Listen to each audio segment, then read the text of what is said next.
China's working on its Made in China 2025 push. The US is playing with fire, but China has fire too. Global economic powerhouse. Young Chinese people are becoming disillusioned with everyday life. China has mobile payment, cashless. a cashless society. All use QR codes. China. People think I don't like China. I love China. Hi everyone, we have a very special guest today, Lauren Hallanan. Did I get that right? Yeah, you okay, did. Good. So Lauren has just flown in from New York. New York. So thank you very much for being on the show. You're probably very jet lagged. And I think yeah. the British weather has welcomed you with rain. Oh, I was expecting it. It was actually sunny the last 2 weeks, so it's really weird that it started raining today. Just for me, give me just a for classic, you, exactly. a classic London experience. Classic British experience. You're a woman of many talents. You are the VP of live streaming at the Met Group. You have a best-selling book on Amazon. You also have your own podcast, the China Influencer Podcast, which everyone can find on Spotify, iTunes, and your website, I believe, as well. How do you find time to do? And I believe you're somewhat of an influencer. How do you find time to do all of this stuff? Working on, well, I don't really have much work-life balance. I think, that's kind of just something that I have to accept. And then delegating, I do have people that help me out, so with a lot of it. So I don't do everything. So work is life and life is work kind of thing, right? You love what you do. You gotta love what you do. Yeah, exactly. Yeah. I'm interested in it, and I feel like for me, now is the time to really be focusing on all of this and be doing it now, and maybe I can relax later. I agree. My nan actually said it's good for young people to be a bit busy, so you can relax later and kind of get all of your energy out of the way. Well, you still can, Exactly. So cool. So we want to talk about two subjects today, and I think two subjects that's very close to you, and you have a lot of kind of expertise and experience in. The first one is influencer marketing. I think it's quite big globally, and it's especially it has picked up a lot of traction in China over the last kind of like 4, 5, 6 years, or even more recently as well.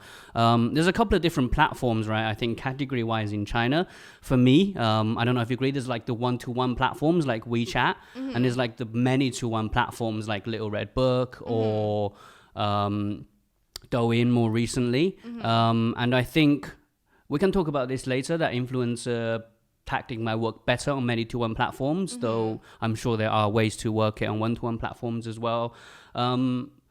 The second one is live streaming, and I know you've been doing it a lot. And China, again, it's something that's quite new in China, but it feels to me like China has picked up traction with live streaming faster than anywhere else in the world. Like all kind of like service design, tech innovation type of initiatives, China tend to have much faster adaptation than the rest of the world. Yeah. So it feels like the West, and a lot of our listeners will be able to kind of like almost kind of learn and use China as a test bed for what they might want to do in the future and what might be kind of like become popular in the future, right?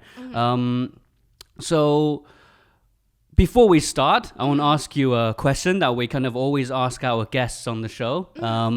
And when we started, it's very different now, right? When we started about 7 years ago now, wow.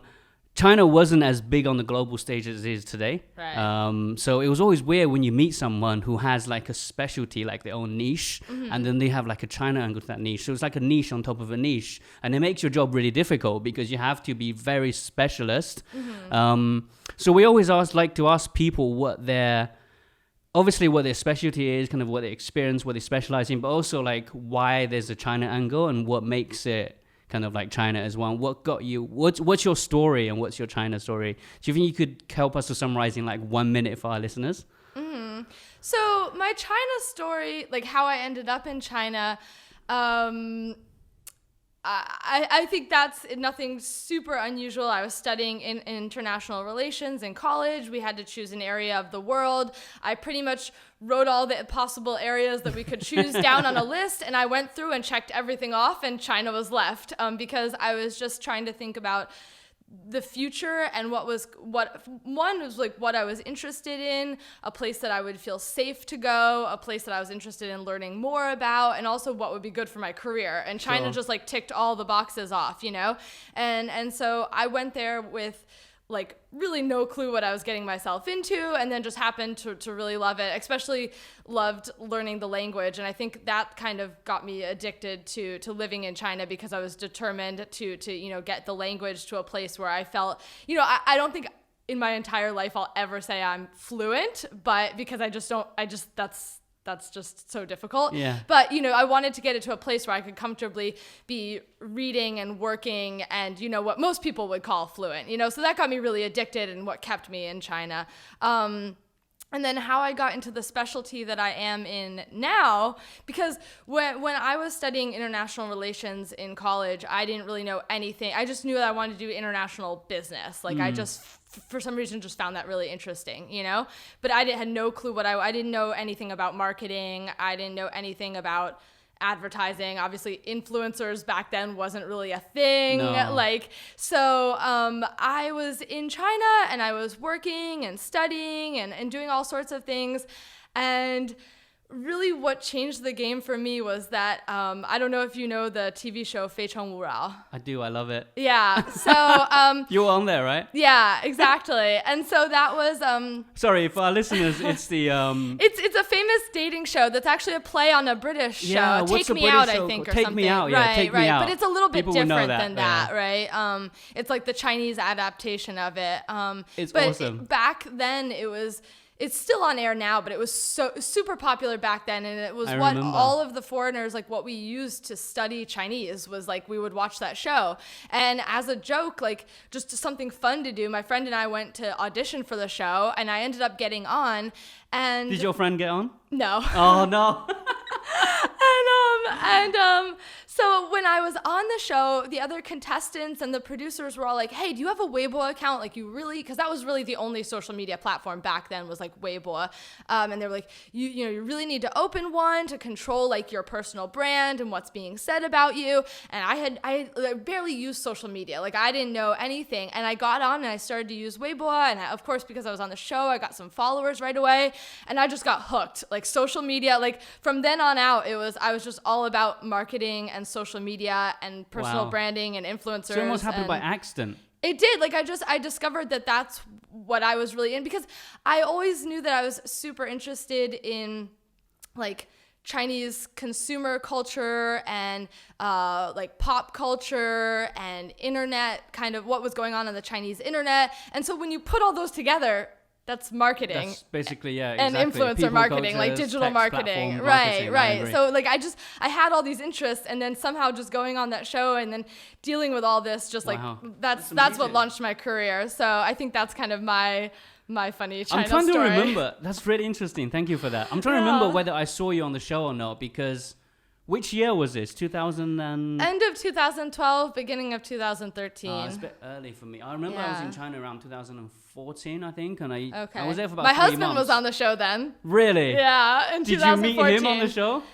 Later on because of the show. Oh, yeah. so he got match made with someone else? Right, or? right, Oh, wow. right, yeah. So, but That's we cool. were on different years, but He's yeah. Chinese? Yeah, Oh, yeah, okay. yeah. You know the show as well. That's amazing. So kind of work and life. This show brought everything together for you. Yeah, it's funny. It was definitely a pivotal, kind of interesting. pivotal moment. Yeah. Accidental pivotal moment. I guess it leads nicely on to kind of our next subject, which is kind of influencer marketing, right? Because not only have you experienced it yourself, and now you're talking about it a lot on the podcasts, and you're influencer marketing yourself.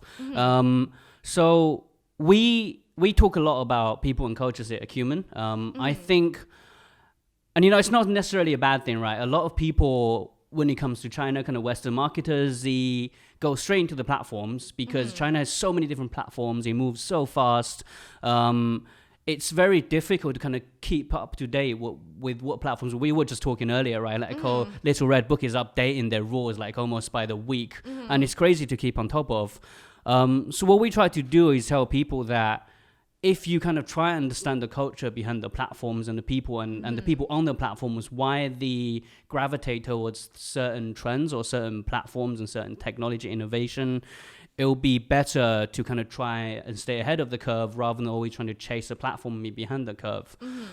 So, for example, influencer marketing, for me anyway, I think it's big globally, right? It's like a big marketing tactic globally. But in China, it's especially big, maybe because I believe there's two specific reasons, right? One is I think the peer recommendation culture, which is a guanxi culture, which I'm sure you're very familiar with. The second one is peer approval culture, which is mianzi. You know, like mianzi is like really big in China. Just for our listeners very quickly. So mianzi is like...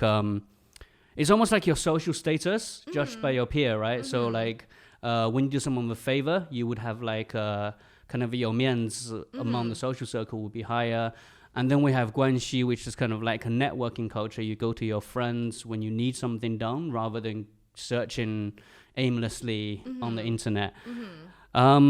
So I guess a question is, Lauren, what do you think, as someone who's kind of been an influencer yourself in China, what else do you think I guess you can disagree. What else makes influencer marketing so popular in China as opposed to the rest of the world? No, I mean, I completely agree with those 2 points. And I think kind of to add on to that, I think that I would say trust, which kind of ties into those, yeah, right? It's a very good point. So yeah. it ties into those in the fact that there's a lack of trust in information on the internet or what brands and media. official platform are saying, official messages. So like you mentioned, the peer-to-peer or the word of mouth is seen as much more trustworthy, right? And so I think that that's the whole reason why Xiaohongshu came about, is because of this wanting to trust your peers and get recommendations. So I think that trust is a huge one.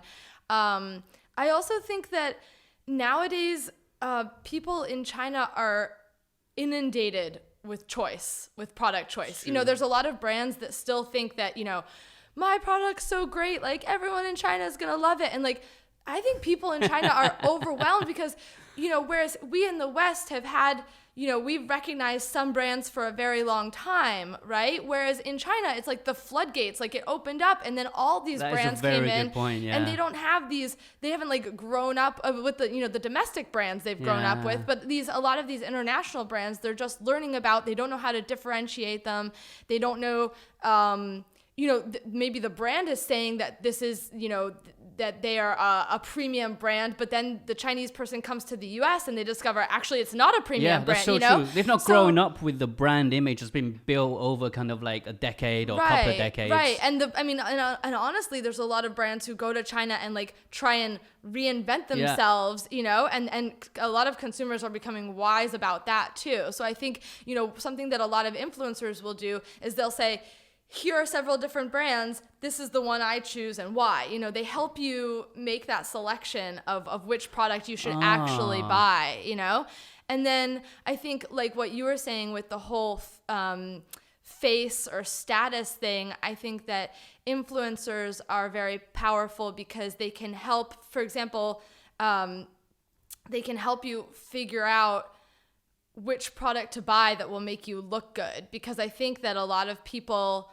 fear that they're going to invest money in a product that their peers will not be impressed by. Yeah, that's a great way of course. putting it. Yeah, and so especially when it comes to luxury items, right? So they want to know what is the thing that's going to make them look really good in front of other people. Yeah, an influencer gives them that kind of confirmation that they need. Yeah, they'll help them. I feel like a lot of influencers will be like, if you want to give off this vibe, you should buy this bag. If you want to give off this vibe, you should buy this bag. Don't buy this one because this is what people think of it. They kind of help you understand how you can get that status that fits you as well. And I think that's actually a very good point about fundamentally the Chinese culture in terms of kind of relationship between consumers and influencers is very different, right? Because China has always been, I think, a very collective culture for thousands of years, right? It's always about the state, the family, and West has always been quite an independent culture. Like when you are kind of growing up, when you're going to university, even when you go to college, sometimes people would leave home very early. You just don't get that in China, right? People stay at home, stay close to their families, and that kind of like prevails over through generations when kind of China and I guess most of Asia have this way of looking after elderly.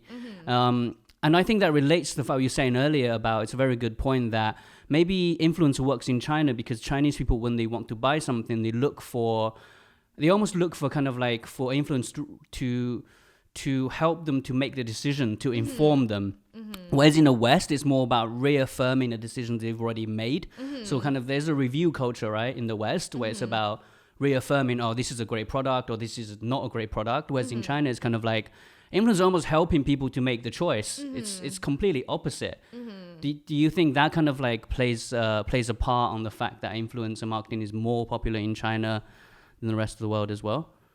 Yeah, I think so. Yeah, it plays a larger role, I think, and also a more direct role when it comes to talking about products. Because I think another thing that we could add to that list of why influencer marketing is maybe more powerful in China is because the e-commerce platforms have social features and the social platforms have e-commerce features. So I think that also makes them much more powerful because it's much easier for them to drive sales, and it's much more accepted that they're going to be talking about products. I think that people a lot of times expect it. They go to them because they want them to talk about products.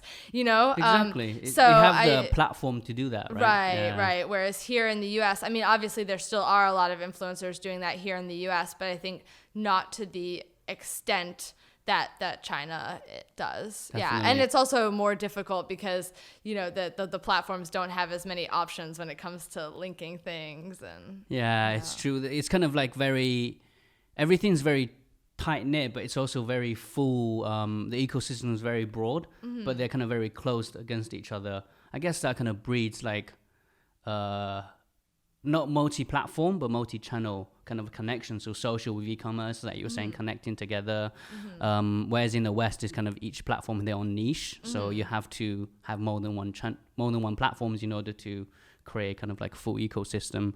You said earlier also, I found really interesting about how, and I completely agree with you about how a lot of Western brands, when they go into China, they expect people to have the same kind of level of attachment as their Western consumers would do.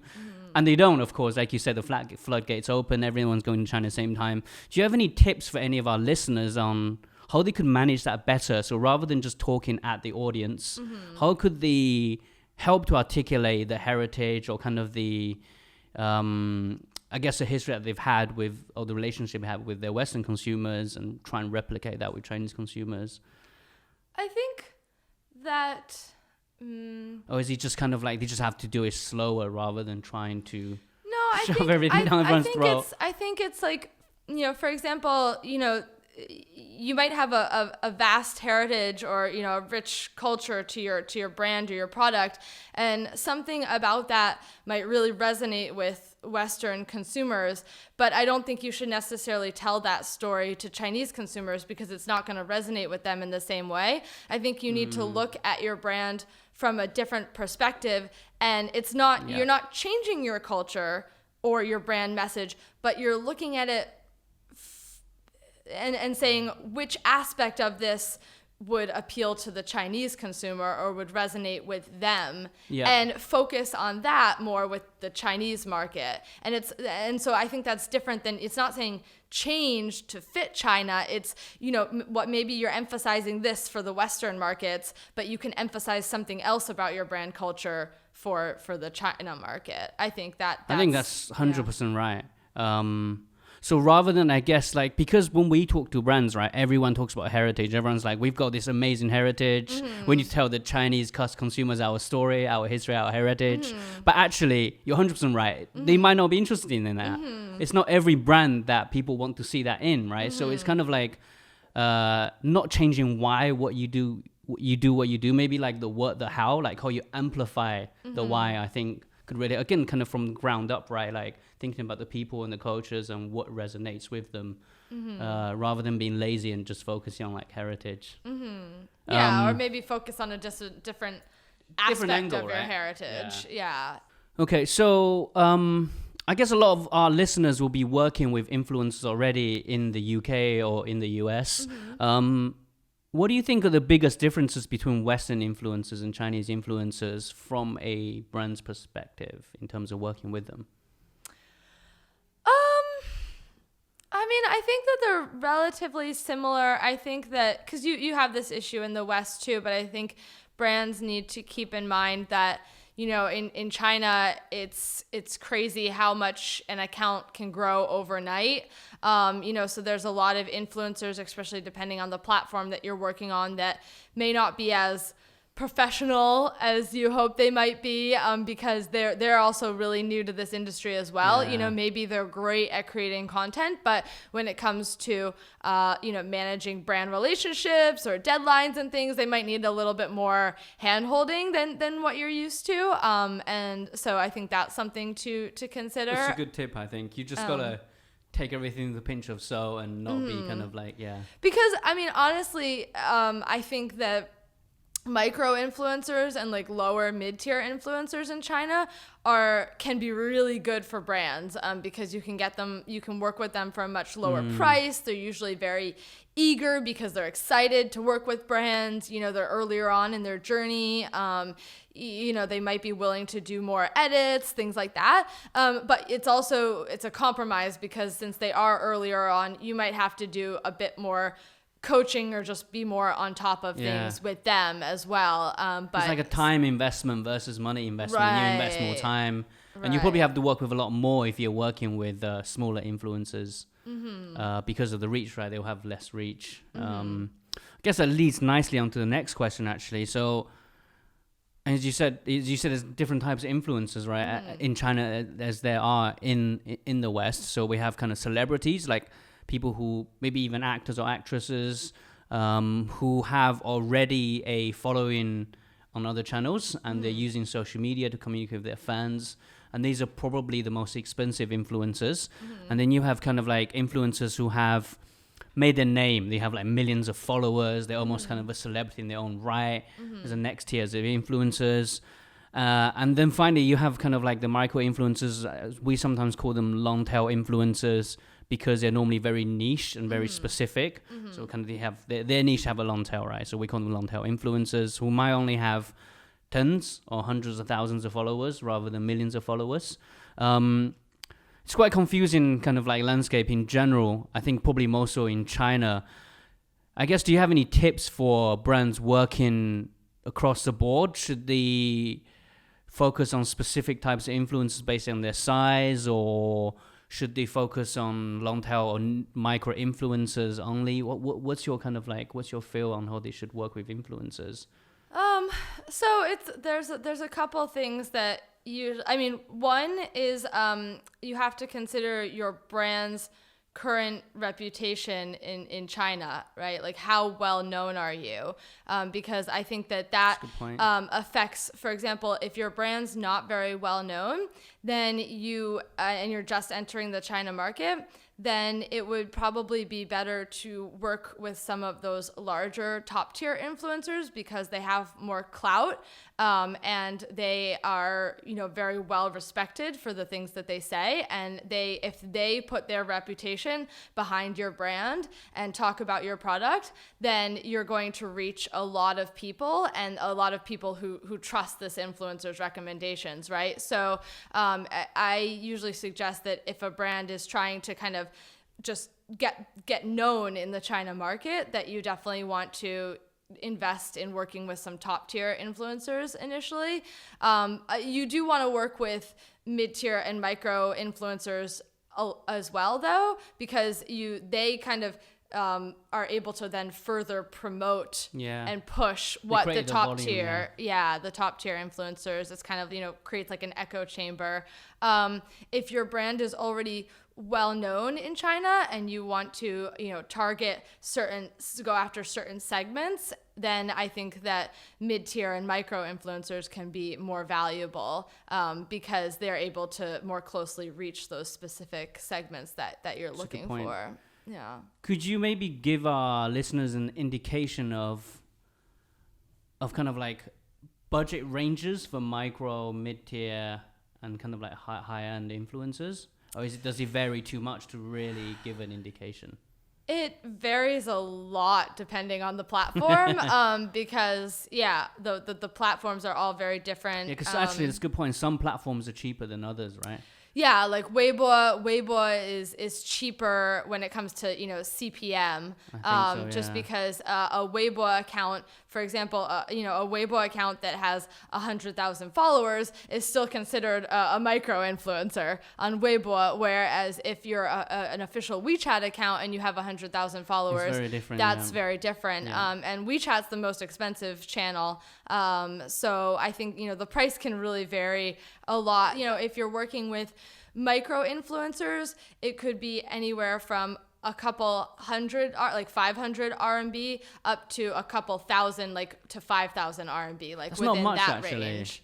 Yeah, if you're working with like micro influencers, and then obviously it goes up to maybe the 10 to 50,000 RMB for mid-tier, and then much more for top tier. But again, it really depends on which platform you're talking about, because they're all very different, and it's also changing. Like the prices are changing all the time. So yeah, it's pretty difficult hard to say. Yeah, and I think it also depends on the type of content that you want from them as well. So a couple of photos up on Weibo are going to be a lot cheaper than an entire article on WeChat or an entire video. It really depends on what type of content, how much time you use from them. And I think it's a good point about the platform. And we've always found anyway on WeChat that it's a lot more personal platform, right? So people engage with the content a lot more than they do on Weibo, but you might get a broader reach on Weibo. So I was saying earlier about kind of the one-to-one platforms and the one-to-many platforms. Weibo may be better for broadcast, and WeChat maybe is better for kind of engaging with your audience. So I guess on the back of that, Little Red is relatively new. It's been around for quite a few years now. Douyin is very, very new. What do you think then are the best platforms, maybe some of the newer ones, maybe not, for brands to work with influencer on in 2019? I think it depends on goals. I think it depends a lot on goals. I think that Douyin is still better for brand awareness, even though they are adding e-commerce. They have added e-commerce features. I would still say that Douyin, you shouldn't expect too many results from using their e-commerce features. So Douyin is great for building brand awareness, for generating a lot of user-generated content related to your brand. It's also really good for driving offline traffic, Douyin. Because they have geotagging features. So a lot of tourism brands or a lot of restaurants. Yeah, exactly. I think that Xiaohongshu or Little Red Book is great for driving sales, but I think that brands need to realize that it may be hard to directly measure those sales because of the fact that it's difficult to link directly to your product from Little Red Book, unless you're selling your product on their platform. But I know that for example that Park Lu has done studies and they've seen correlations between that. So Xiaohongshu is better for actually driving sales. WeChat now, because of the mini programs, is also better at driving sales. And then Weibo can drive sales, but I think in general it's great for brand awareness. It's kind of well. Broadcast platform, of course, So China moves. So we talked about China moving very, very fast in everything, in kind of consumer platforms, in people's kind of expectation of technology integration of their daily lives. What do you think? I guess. In 2019, what do you think are the things that influencers and their followers are interested in? Do you think for example, is beauty still quite a big topic, or are people talking more about sustainability or streetwear? I know it's getting quite big as a trend. What are some of the topics that you think brands lash on to kind of like help them to be more relevant with the audience? Yeah, I mean, beauty is still super always huge right now. That's been a really big trend the past 2 years or so, especially, I feel like. I think the health and fitness industry is growing a lot. I think that's a good point, actually. is growing a lot. There's much more of an Active awareness and a demand for that, especially like a lot of white collar workers are more interested in like going to the gym and working out, taking fitness classes. They really like taking selfies with all their cool, sportswear and like, I mean, it's very much like it's like, what was that saying? If the tree falls in the woods and nobody heard it, did it really Did it ever happen? Right? Yeah. And so like, I feel like with Chinese people and going to the gym or like doing It's like, any I want fitness, people to see that I've been to the if gym. I didn't take a selfie when I was working out, then it never happened. Like, It's weird. It's almost like they're doing it for other people, right? It's kind of like I've read some articles that for a lot of rich people in China, that fitness is becoming like the new it bag or something. It's like another way, like we were talking about earlier, to show off your status. Yeah. It's like I have the ability to pay for these classes and buy all these cool clothes and the equipment and and I look all great. I mean, that's how it is in Western countries now, right? A lot of rich people are very like health and fitness conscious, so I think China's kind of going in that direction as well. But also brands need to also understand the concepts of beauty and what people consider to look good, because what a lot of Chinese people are striving for with the results of their workouts is going to be a little bit different than what people are looking for in, like, say, America. So, can you give us maybe like a few differences? I think that's a very good point. While there is more and more of this, more women are starting to look at that, that like strong is beautiful kind of look. But still, most women are going to be most interested in losing weight and becoming skinnier. That's still the main thing. There is a very niche industry for more of that, like, slightly more muscular look, or, toned kind of. It's a lot less in China than it is in the West, yeah. Right, but I mean, there is a niche for it in China now, more and more so. And then with guys too, like a lot more guys are wanting to become muscular, but they still want to be like slender and muscular. Like they don't want to be super huge and jacked. Like they don't want to be, especially when it's like, I know this is weird, but like especially legs. Like they don't want their like legs to be, because there's like a lot of Chinese girls love the tall Korean guys with skinny legs. So they probably skip leg day a lot. Exactly.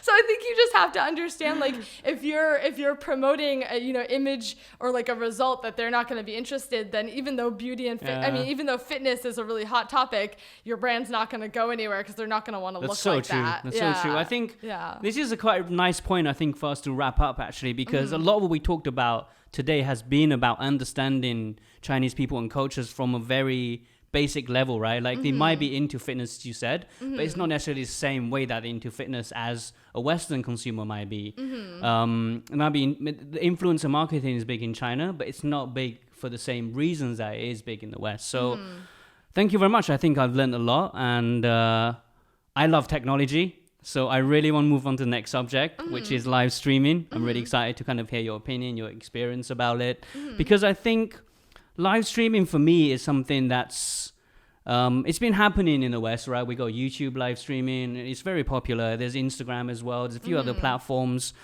But in China, it's very different because, well, it picked up traction very fast. But I think for me, live streaming and social is so close that then we now have this kind of amalgamation of almost live social commerce. And I think it's for me, it's kind of like, well, we talk about this, I talk about this a few times before, about how China leapfrogs technology. So China never really had, I guess, China went straight from terrestrial TV to video on demand. They never had the cable or the satellite culture. China went straight from, I remember when I was young, I used to play in internet cafes, playing LAN games. No one had like private internet at home, right? It was always like public internet. And then we went straight from that to mobile internet. So we skipped the kind of private internet. China was far too big to have an infrastructure, right? It was far too big. So mobile internet was kind of the savior. And then we all know about kind of going from a cash economy. You must remember when you go back before like WeChat Pay, you have to carry all of a sudden to mobile payments. I know, it's weird. Like you carry so much cash and all of a sudden it's like mobile payments. Like cash wouldn't even get accepted in most places, which is crazy, right? This leapfrogging of technology, I think there's a few reasons for that. China's been growing fast, right? So people are used to kind of changes, very fast changes. People are not precious or hold on to like legacy technology. But I think more probably because the ROI on the investment of adapting to a new system, right? So going from cash economy to a mobile wallet, it was worth investing because the convenience was so big, like from cash to mobile wallets. But we already have a card culture in the West, and now we have Apple Pay, which links to your card. Going from that to a mobile wallet it's not like a massive improvement in convenience. So is it worth the investment in time to create a new system? Maybe not. I think that's one of the biggest reasons. And live streaming, or rather kind of like live social commerce for me, is almost like so Amazon, when online shopping first started, I'm old enough to remember e-commerce before it was like everyday thing, right? So you'd have to go online, and not everyone trusted online shopping. So you need these giant entities like Amazon, eBay to kind of almost open the gate of trust. People, you can trust a giant corporation like Amazon. You can buy everything on there. And that created the kind of like almost led the way for like the niche websites. Now there are millions of websites selling stuff on the Western internet. There's brand.com websites.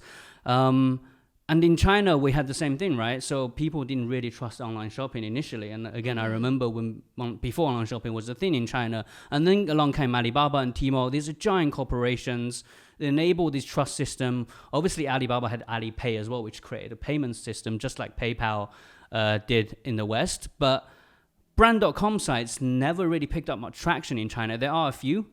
It's never been a big thing. And China went straight from these big platforms to social commerce now with kind of Weidian and WeChat, a few other platforms. And now it's becoming kind of live social commerce.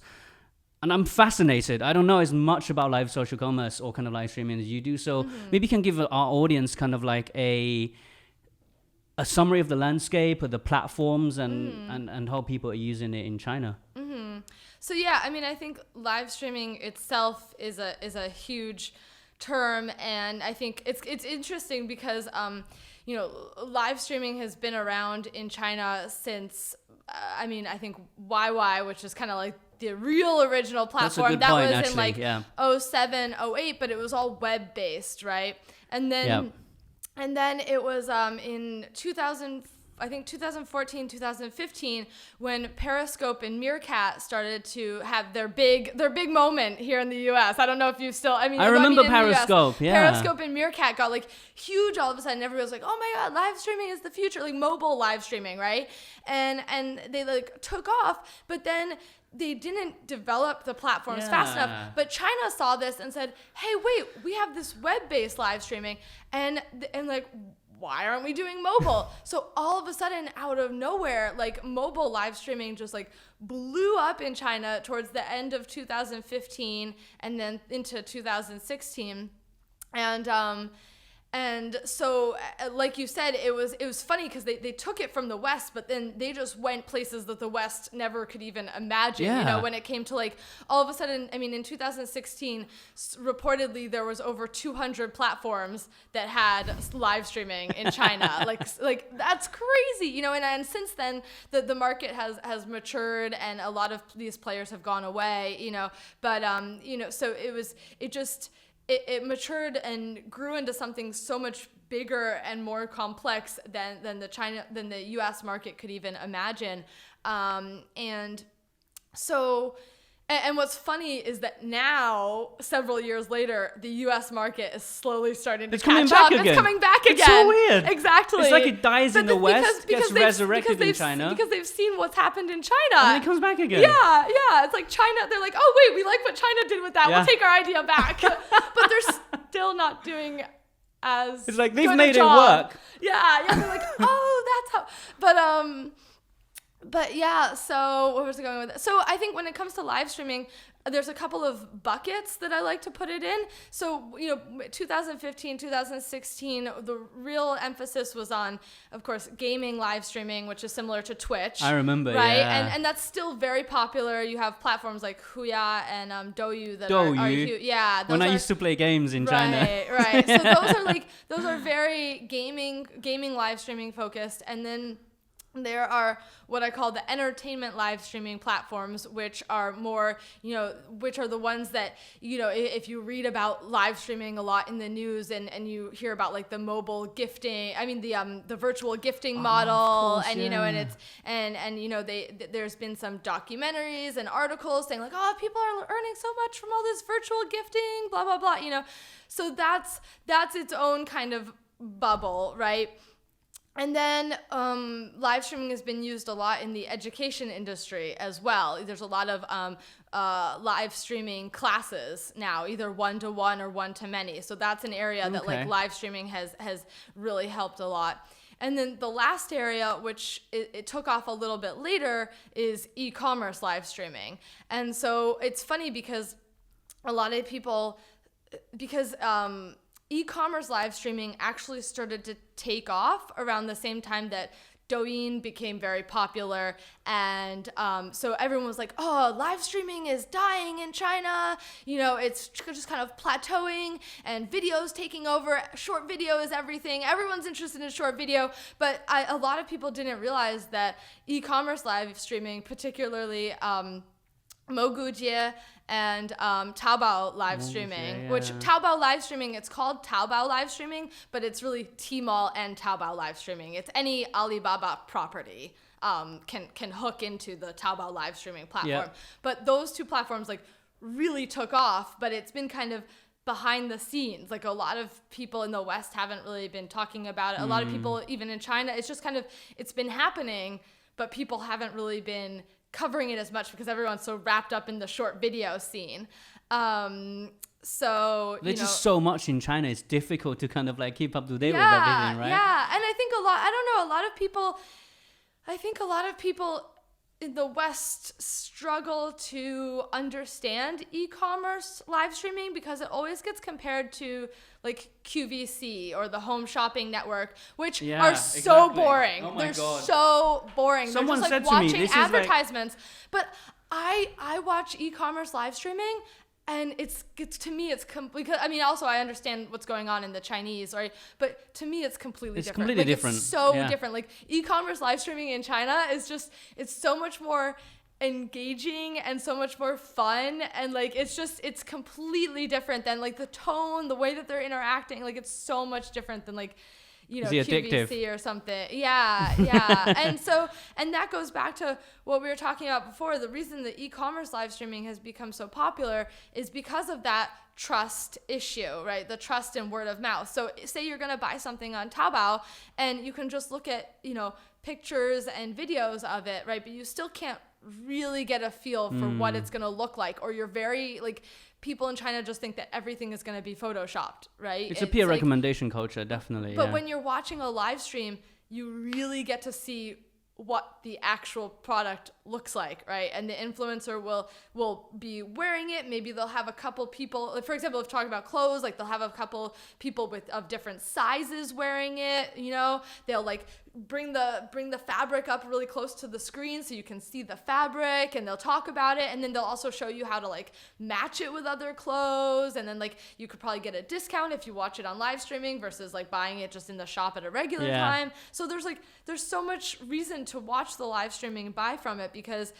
you end up like trusting that this product is actually worth buying. If and you get some advice on the back of it as well. Exactly. What do you think? Exactly. So I think I agree, because I've had people say to me, isn't live streaming just like QVC on the internet? What do you think is a difference? Like, I mean... Interaction. So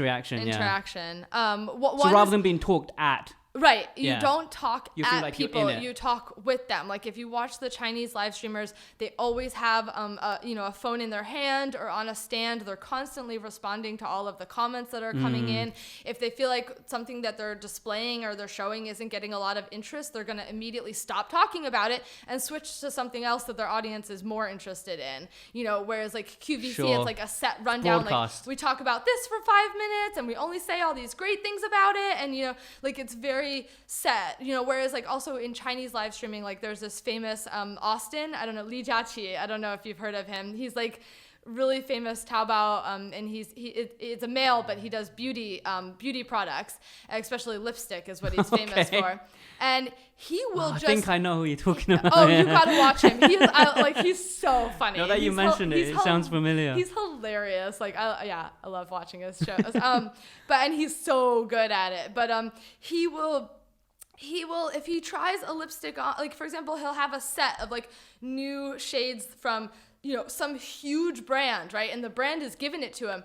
If he likes it, he will like it. If he hates it, he will be like, don't buy this. This is horrible. Like that's it. For the product. He's like, oh my God, this is the worst thing ever. Like, what were they thinking when they made this color? Not for Asian people. Like, get this out of here. Like, get this off of me. Like, he will be so blatant. But then he finds something he loves and he's like, buy this now. Exactly. No, that's what he says. He's famous for saying, buy it.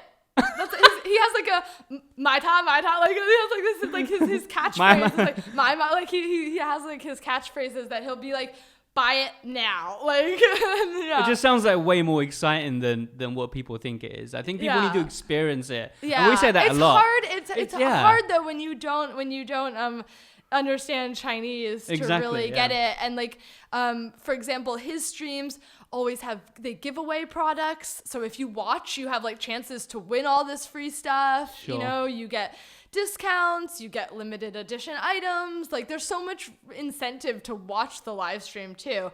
And like for example, I watched one the other day and he has this huge list of everything that he's going to cover. And he'll be like, so we're going to talk about this. So a lot of people will tune in just to like hear about a Almost like a product that they're program. interested in hearing. Yeah. Wow.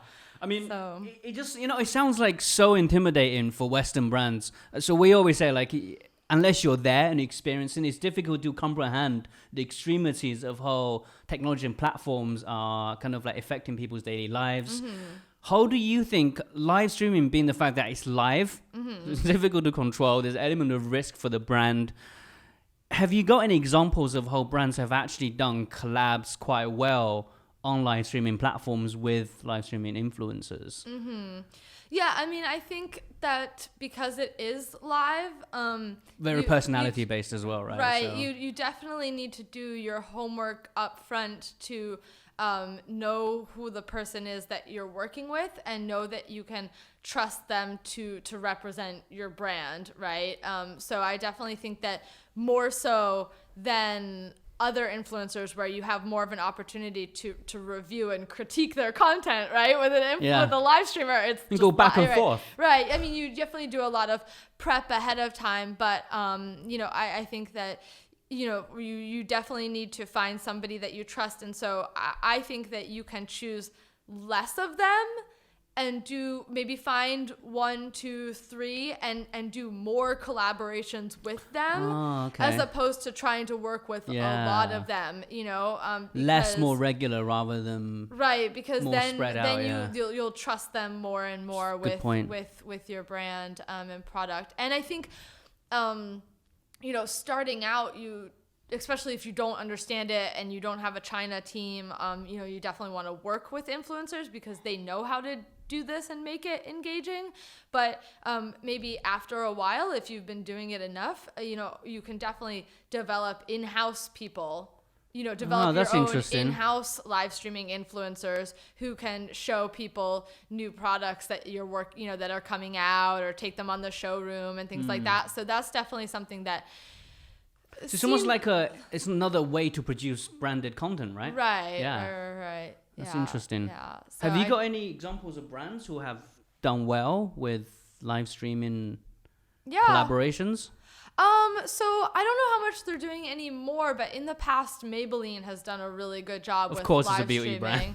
yeah. I mean, I think a lot of them are the ones that I have good case studies for. Well, beauty brands. Like Maybelline, they, for a while, I don't know if they're still doing it again, but they had a show for a while where they had a weekly show where they would invite influencers on to do a show. And so because they were consistent and regular about it and bringing these different influencers on to do the live streaming and giving tips, people would kind of look forward to that show every week. I think that was really good. So that's a quite good idea. Rather than giving the influencer full control of your products, your brand, you invite them to your own show. Right. You could have and them borrow onto their your influence, show, yeah. right? And you That's could cool. have somebody from your brand kind of hosting it and then have the influencer as well.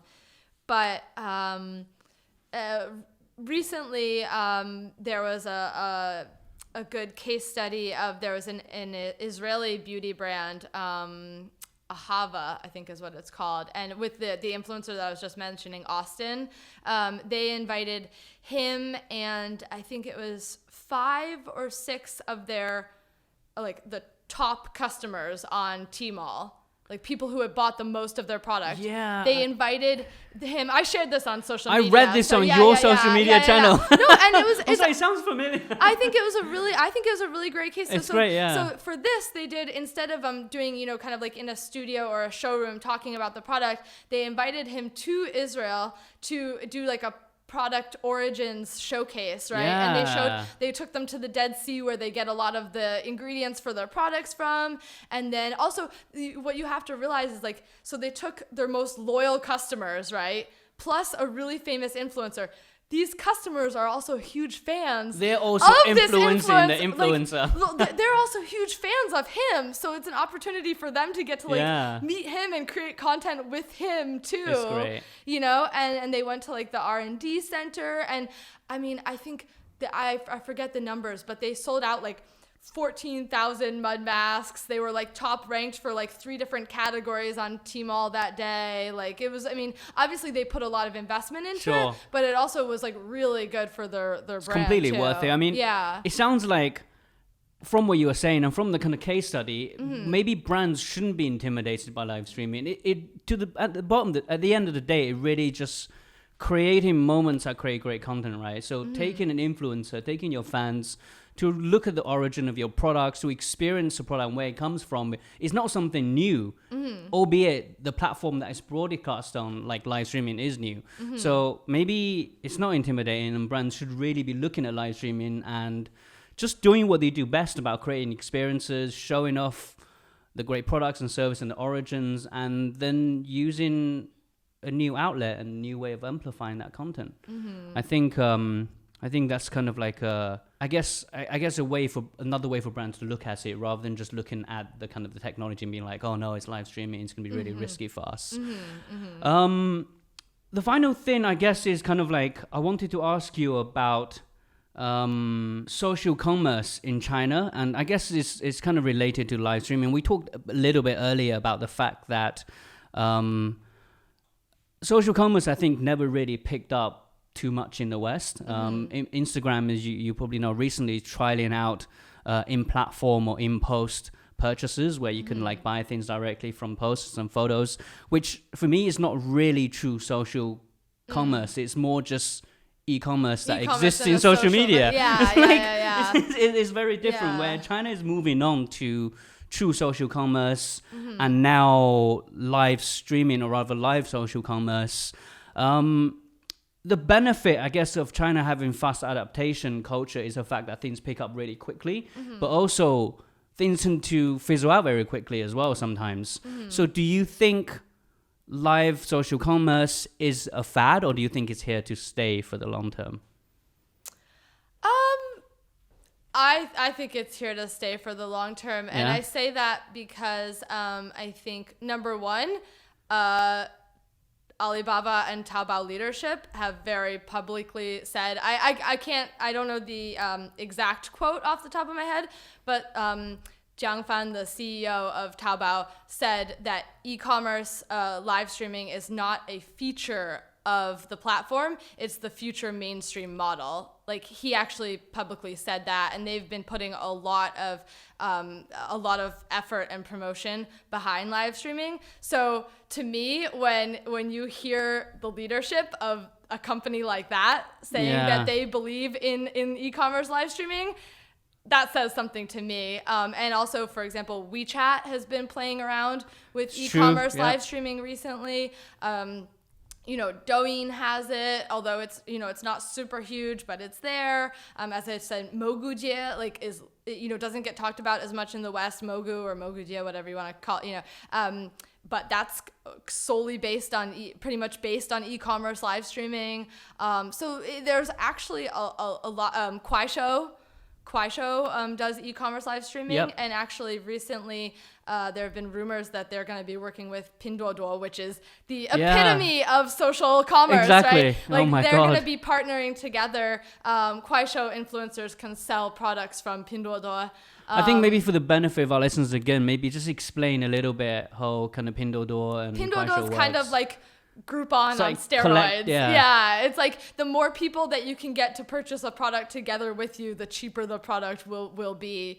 And they're very popular among like the lower tier cities in China. And Kuaishou is a short video platform that's also very popular among lower tier. So they address the same exact audience. So that's a perfect fit. So I just see that more and more platforms are actually like joining into this trend.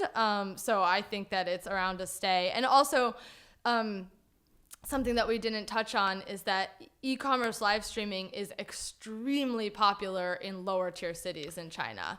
And that's where the market is headed these days. That's where a lot of businesses are trying to go. That's where the growth potential is, right? And it's very popular in these, third, fourth, fifth countryside. Like, it's very popular there, because those regions rely on what we're talking about, the word of mouth, even more heavily than people from first and second tier cities, and they have even less brand awareness than people in first and second tier cities. So the role of the live streamer can be even more impactful. So with all of those combined together, like, I am placing a strong bet that it's going to just become more and more important. I think I agree with you. It's almost kind of like in those lower cities, it's like peer recommendation on steroids that they're able to broadcast to so many people, and they lack accessibility, right? They don't have like the big malls, they don't have the big kind of like shopping streets that they can go to.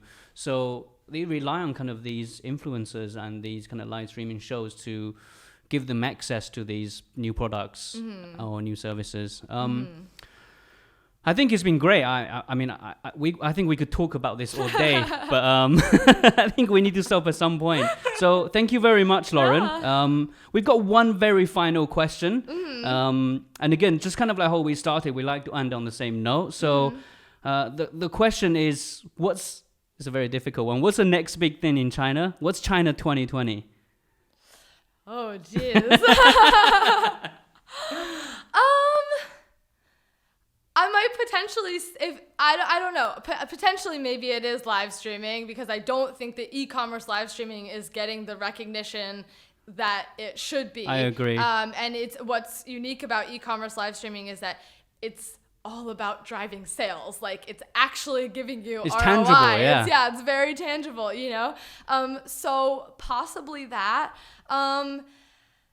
And if not, I'm not really sure, because I think that I was talking to somebody about this the other day, that it's kind of weird because, the past couple of years we've gone from live streaming to short video to Xiaohongshu. Like, there's been something new and exciting nonstop for the past couple of years. And I don't know about you, but I feel like right now we're in this little bit of like a lull where the new platforms aren't so new and shiny anymore. They're a little bit like Douyin and Xiaohongshu are a little bit more mature these days, and everything. Which is I feel like there's nothing that's like right on the horizon. So I'm kind of in this like, I don't know what's gonna, like, I think that we're gonna see more features and new development from current platforms, but I haven't really seen any per se like new platform that, but it's so hard to predict, new medium besides maybe e-commerce live streaming becoming more, more talked about. I don't know if it's maybe less about platforms and maybe about, different habits. consumer behaviors, different industries, so, things yeah. like that, maybe. Yeah. I think I agree. I think live social commerce is going to be around, and it's not just a fad. And I think maybe that's something that the platforms that develop more in 2019, 2020, and you know, well, it's difficult to predict, right? We can only kind of guess, but anyway, you heard it here, guys. Social commerce is going to be big in 2020. Cool. Thank you, Lauren, and thank you very much. Yeah, thanks for having me.